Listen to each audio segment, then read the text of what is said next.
When you were 8. But at 8, I played Mario Bros. I played it for 8 levels. And then I played with the princess. And then the princess, I saved her, but she kept saying I'm not here really now. So, and later I turned 13. And when I turned 13, I had a birthday party. I went to McDonald's and we had to stack those Whopper things. Because that was a game. Because McDonald's was cheap and they didn't have the playground yet. Then I turned 15. And when I was 15, I couldn't get a job yet, though I tried to get a job at this farm where we picked berries, but most of the kids just ate them anyways.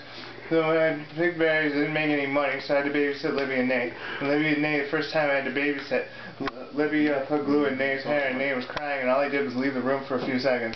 And it made me really sad. Well, but you're like, come on, let's go. I turned 16, and when I turned 16, I didn't have a driver's license, but I got a driver's permit. And then when I didn't get a driver's permit, all the friends made fun of me, especially Rob, so I had to play with Cherd. But Cherd wouldn't let me have any fun and do anything spiritual. So I had to actually turn 19 before I got my driver's permit. And then Katie was really happy, but like Katie was way smarter and she could get everything. But I couldn't get anything, so I went to MCC. And then I got books and I learned a lot of stuff and I took science fiction degrees. And then I learned how to read, but I already knew how to read, so I learned how to read better.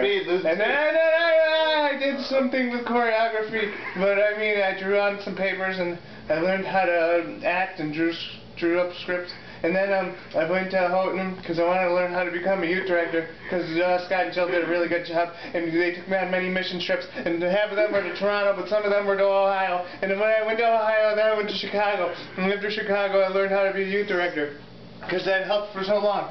But after that I went to